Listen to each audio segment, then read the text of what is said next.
आह्वान किया जा रहा है?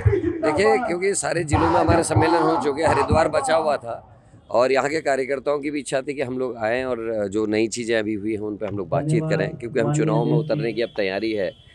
मेरे ख्याल से 2-4 दिन में ही आचार संहिता लग जाएगी। तो क्या हमारी तैयारियां है, क्या हमारे मंडलम की स्थितियां, वो हम लोग पहले कर चुके, समीक्षा कर चुके हैं।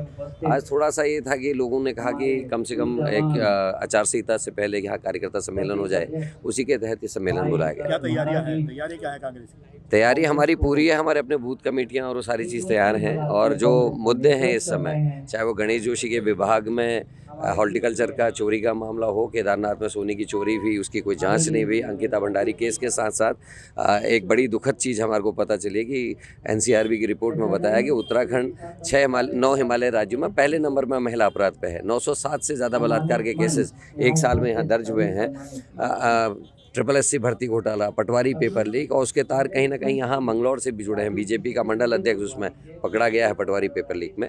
तो ये सारे हमारे विषय हैं। बरसात में जिस तरीके से बाढ़ में किसानों की अनदेखी हुई और उनकी कोई मदद नहीं हुई, वो हमारे मुद्दे हैं। इन सभी ज्वलन मुद्दों को लेकर हम लोग जनता के बीच में जाने की तैयारी हैं। कांग्रेस तैयार है, लेकिन कांग्रेस में तो भगदड़ मची हुई है भाजपा में जाने। देखिए, 77 में भी ऐसे ही हुआ था, आपको याद होगा। और बीच बीच में ये समय आता है, आदमी कोई ईडी की छापा पड़ रहा है तो भाग रहा है, किसी के सीबीआई पड़ रही है, कहीं इनकम टैक्स पड़ रहा है, पर इन चीज़ों का आम जनता से कोई लेना देना नहीं है।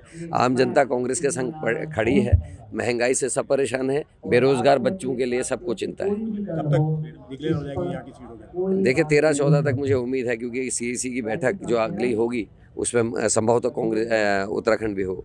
हिमाचल के आपका बागी नाम चल रहा है, आपके नाम की चर्चा है हरिद्वार से। देखिए, मैं कांग्रेस का सिपाही हूँ और अध्यक्ष हूँ। मेरी इच्छा है मैं 5 लोकसभा सीटों में पूरी मेहनत करके लोगों को जिताऊँ।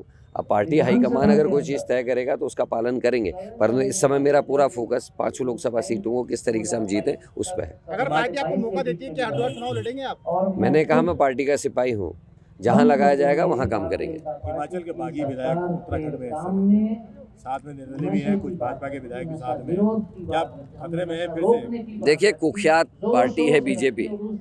एक तरफ चुनाव लड़ती है, लोकतंत्र की दुहाई देती है, और 10 सालों में 9 सरकारें पहले गिरा चुकी जनता की चुनी हुई, और ये 10वीं सरकार है जो ऑपरेशन लोटस के तहत फंसी हुई है।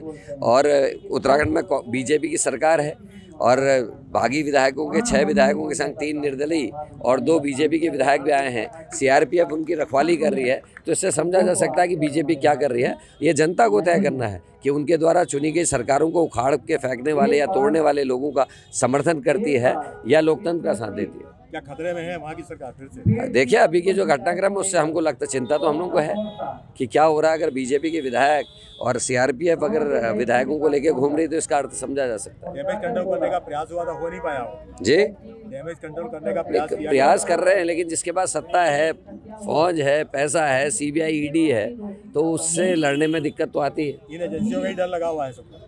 देख, पूरा देश डरा हुआ है, हम क्या डरे हैं? आपका भविष्य भी खतरे में है। अभिषार शर्मा से लेके प्रसून वाजपेयी तक, और उधर गौरी लंकेश का हाल आपने देखा है। तो पूरा देश का, चाहे वो मीडिया है, चाहे हमारी जुडिशरी है, चाहे आम आदमी है, सभी खतरे में है। अगर आप ये वीडियो YouTube पर देख रहे हैं तो हमारे चैनल को सब्सक्राइब करें और बेल आइकन को दबाना ना भूलें। अगर आप Facebook पर ये वीडियो देख रहे हैं तो हमारे पेज को लाइक करें।